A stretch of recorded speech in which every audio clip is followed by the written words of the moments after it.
E aí?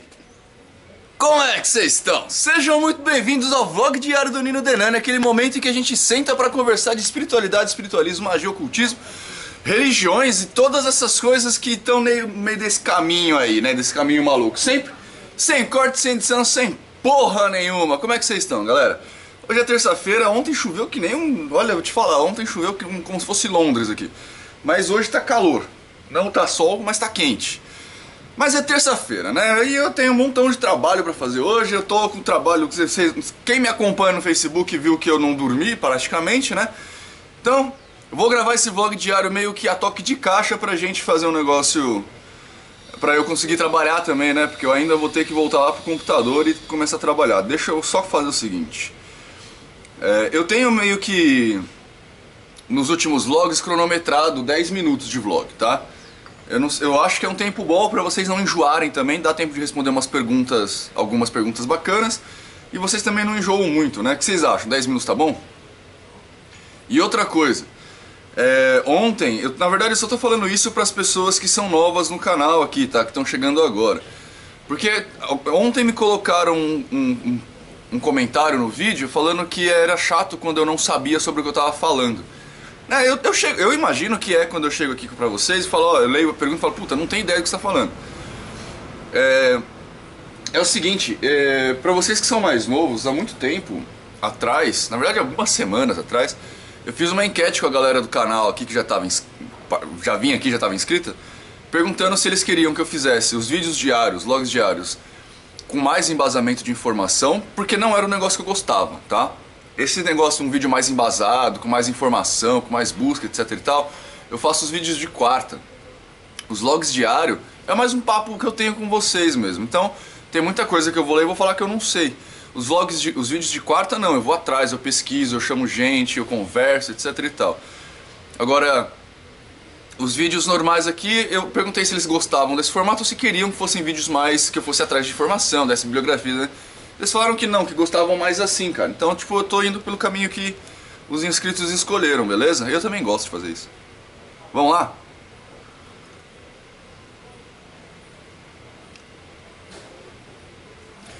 Oi, Nino, tudo bem? Queria saber qual a diferença entre invocação e evocação. Acredito que você já tenha explicado isso em algum vlog. Se sim, poderia me mandar o link? Muito obrigado, bijãos. Não, acho que eu não expliquei isso aqui, não. E eu sempre me confundo entre um e outro, sabe?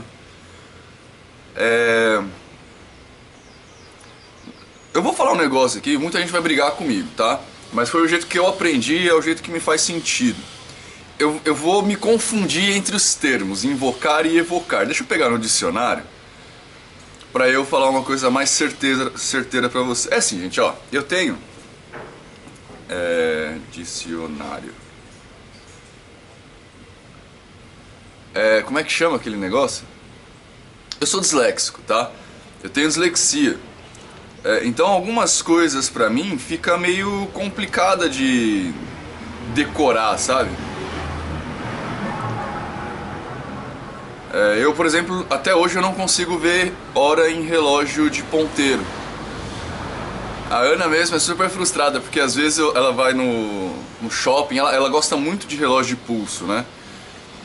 E ela vai no shopping e tal, e ela gostaria muito que eu usasse relógios, assim, que ela acha chique e tal.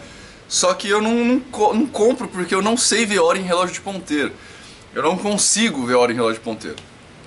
Então, tipo, eu tenho alguns probleminhas na cabeça, assim. E essas coisas às vezes me confundem, evocar. Até hoje eu escrevo, quando eu vou escrever jeito, eu preciso pensar duas vezes pra ver se eu não vou escrever errado.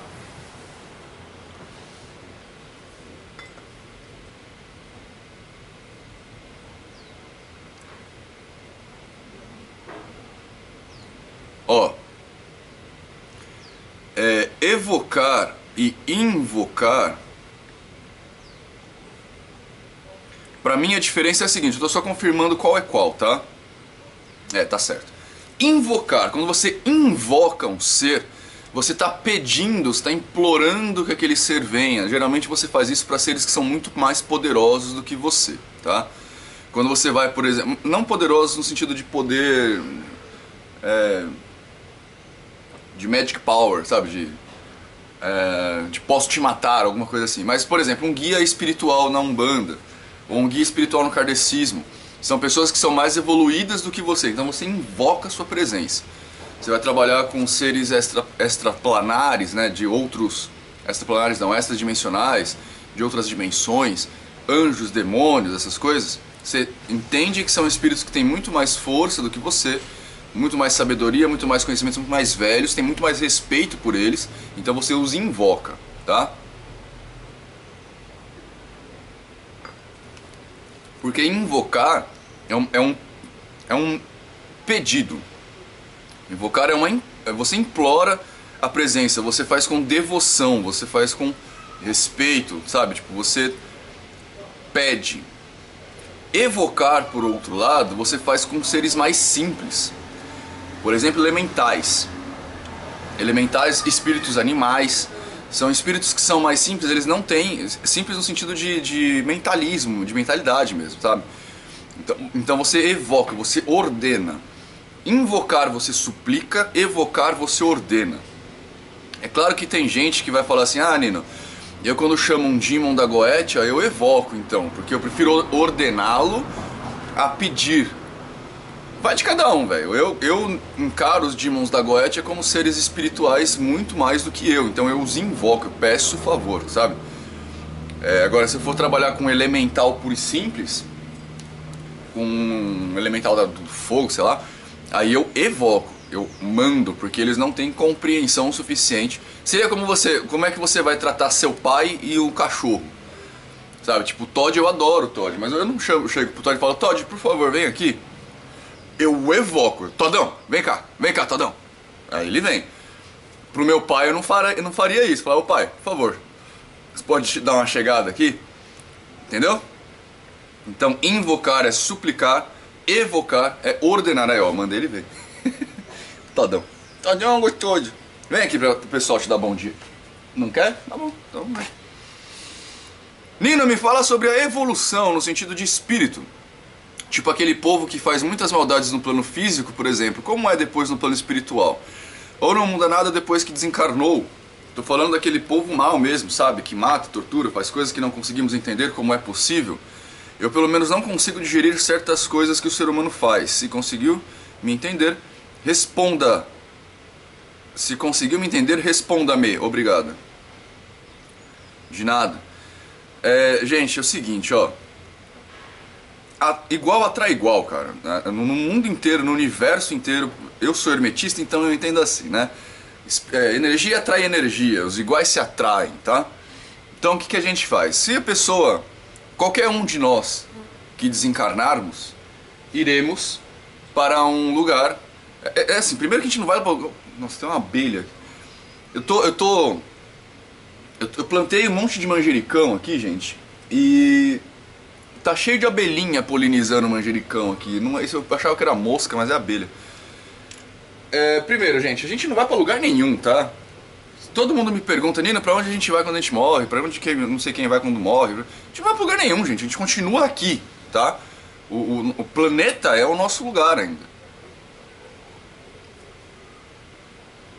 A gente entende que o lugar espiritual, ele é um lugar que acontece no mesmo lugar onde acontece o lugar material. É como se fosse...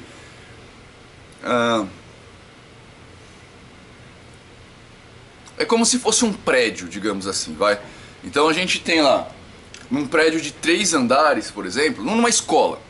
Uma escola, a gente tem a escola. Na escola a gente tem o pedaço que é das primeiras séries, o pedaço que é das segundas séries, o pedaço que é das terceiras séries. Mas tudo isso, todas as pessoas que frequentam esses lugares, tanto primeira quanto segunda quanto terceira série, eles estão no mesmo endereço, no mesmo lugar. Acontece que eles estão empilhados, né? Caralho. Estão acontecendo em realidades paralelas, digamos assim, né? Eles estão em lugares diferentes de um mesmo prédio, saca? A espiritualidade é meio isso. Espíritos iguais se atraem, então eles vão para o mesmo tipo de camada que correspondem com aquela energia. Então as pessoas que são ruins, que a gente considera ruim, né? Nós, por exemplo, o Nino. O Nino, quando desencarnar, vai por uma esfera onde terão pessoas similares energeticamente ao Nino. É um traficante da favela. Quando ele desencarnar, ele vai para um lugar que é no mesmo lugar, cara, no mesmo lugar, semelhante energeticamente, onde terão espíritos semelhantes energeticamente a ele. Quando a gente está falando de, por exemplo, terreiro, a gente vai no terreiro, tem várias camadas de pessoas ali. Então tem os guias, os médiums que são encarnados, estão numa camada similar de energia. Tem os guias que são desencarnados, que estão numa camada similar de energia, mas estão no mesmo prédio. Tem outros, sei lá, obsessores que estão numa outra camada de energia no mesmo prédio, sabe? Tipo, são camadas energéticas diferentes, mas o lugar em si é o mesmo. Eu nunca consigo entender exatamente o que vocês querem que eu fale quando vocês falam de falar do lugar, não sei o que lá. Eu acho que é isso. Espero que eu tenha ajudado. Então, essas pessoas ruins ficam no mesmo lugar, só que com pessoas iguais a ela. Ah, Nino, mas isso não é ruim, eles vão formar um exército. Vão formar um exército e com outras pessoas mais fracas, de repente, ou terão pessoas mais fortes do que ela, que vão fazer ela sofrer o que ela sofreu antes. Enfim, os iguais sempre se atraem. Olá, Nino, tudo bem com você? Lá vou eu com minhas perguntas de novo. Você poderia falar dos mestres ascensionados? E por que Saint-Germain é sempre mais conhecido que os outros? Obrigado.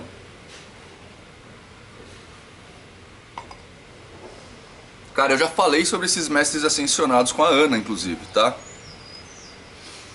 O Saint-Germain, ele tem uma lenda em volta dele, tá? Porque aparentemente esse tal de Saint-Germain existiu em alguma era do mundo.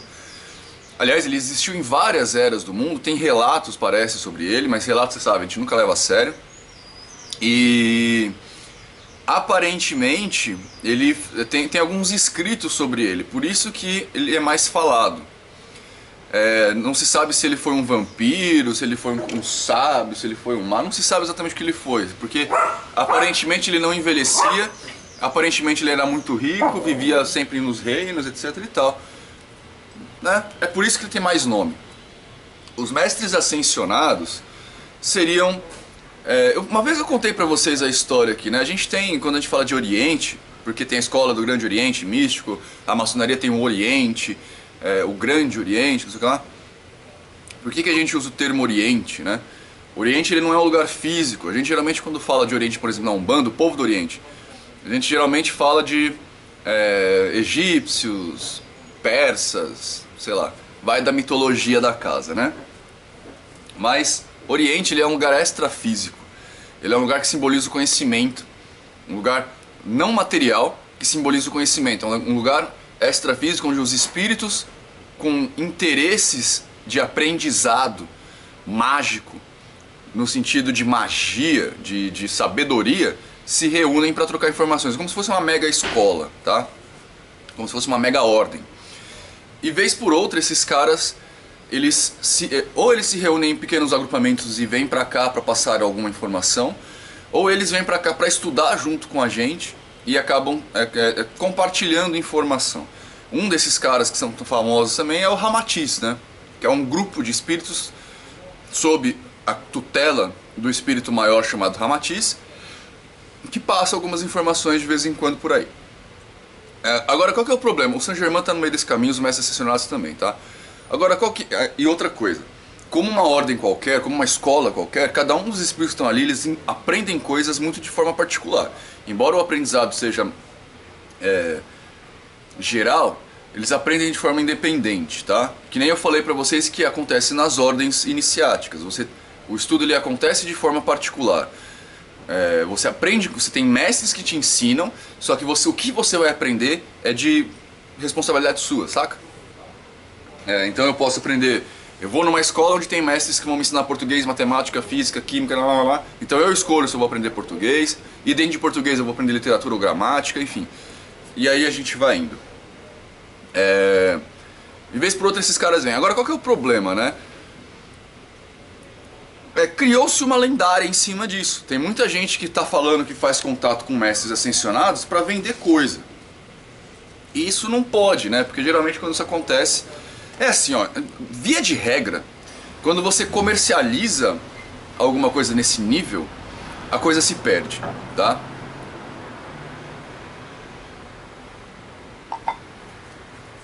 Via de regra, quando você transforma o conhecimento em forma de vida, nesse sentido, tá? No sentido de conhecimento magístico, a coisa ela tende a se perder. E não porque alguém do além vem e te fala alguma coisa, não é isso.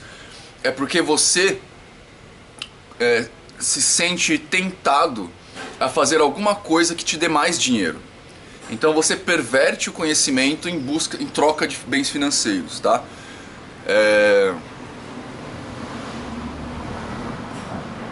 Você pode ver muito bem pelo pessoalzinho da Umbanda aí, tá? Eu sei que a maioria de vocês já não é mais umbandista no meu canal, mas olha o que acontece. A Umbanda é uma escola de magia menor, né? Uma escola de magia feita em grupo, ela é menor. E as pessoas têm um contato espiritual mais simples, digamos assim. Aí o que acontece, né? Uma ou outra pessoa começou a estudar um pouquinho mais a respeito disso e levar esse conhecimento para o seu grupo, o que é super saudável, né? Seja conhecimento mais africanista, mais europeizado, mais da Europa, mais cristianizado, enfim, não importa, tá? Mas eles começaram a levar mais conhecimento. Aí eles começaram a ver que existia uma grande busca por conhecimento dentro desse meio. E aí eles começaram a fazer cursos. Então, os primeiros cursos que saíram nesse meio foram os cursos de desenvolvimento mediúnico, que em si já é uma idiotice, tá? O desenvolvimento mediúnico ele só acontece para quem é frequentador de uma casa. Então, por exemplo, lá dentro da casa da Vó Maria Rosa, as pessoas que estão lá, que participam do trabalho, tem ordem de entrada lá na casa, no sentido de trabalhar como médium futuramente, esses podem participar de um curso de desenvolvimento mediúnico. Porque a mediunidade ela é uma coisa muito particular para você ficar ensinando. E aí é capaz de você estragar a pessoa em vez de auxiliá-la no trabalho dela. Porque você vai ensiná-la coisas que o dirigente dela não faz, por exemplo, e ela vai pôr em dúvida o que o dirigente dela faz, vai enfraquecer a fé dela naquilo, e aí fudeu tudo. Mas ok. Depois disso, o que acontece? Uma galera começou a fazer curso de desenvolvimento mediúnico. Aí o público começou a diminuir com o tempo, porque essa informação já foi passada. Aí as pessoas que ganhavam dinheiro com o curso de desenvolvimento mediúnico precisavam desenvolver um outro curso para chamar mais gente. E aí nasceu o curso de benzimento. Aí as pessoas fizeram o curso de benzimento. Aí o público do curso de benzimento começou a acabar. Porque o público que faz esse tipo de coisa é muito restrito. Aí nasce um outro curso de ebó. Aí, entende? Tipo, você vai fazer, só que até agora tá saindo workshop de Exu. O que você vai fazer no workshop de Exu? O workshop eu entendo como uma oficina, uma coisa prática. O que você vai fazer? Você vai lá no centro e vai construir um Exu? Ou vai... Entende? Tipo, você começa a ir pervertendo o conhecimento. Você vai prostituindo, na verdade, o conhecimento. E aí vai dando essas... né? Enfim, não quero falar. Bom, gente, é isso, né? Espero que vocês tenham gostado. Desculpa aí a minha exaltação aqui no fim do vídeo. Se gostou, clique em joinha, se inscreve no canal. Compartilhe o vídeo pelas redes sociais, que dá uma força brutal pra gente crescer, pra gente ter cada vez mais dúvidas aqui. Espero que vocês tenham uma ótima terça-feira. Amanhã tem vídeo de quarta. Amanhã eu vou falar sobre os lobisomens na série Criaturas da Noite, tá? Recebi algumas dicas bem bacanas a respeito das Criaturas da Noite. Vou pedir pra vocês, nesse espaço de tempo curto que a gente tem, eu vou gravar mais à noite, tá? Coloquem, por favor, relatos de avistamento de lobisomens na família de vocês, avistamentos que vocês conhecem, tá? Eu vou dar uma caçada lá no site, nos vídeos do Assombrados, que tá aqui, nos cards, pra fazer um compilado. Eu já peguei toda a parte histórica do negócio, mas eu queria pegar um pouco de parte lendária pra gente comentar a respeito. Então, se vocês têm histórias a respeito disso, coloquem aqui embaixo nos campos de comentários, beleza? E eu fico por aqui.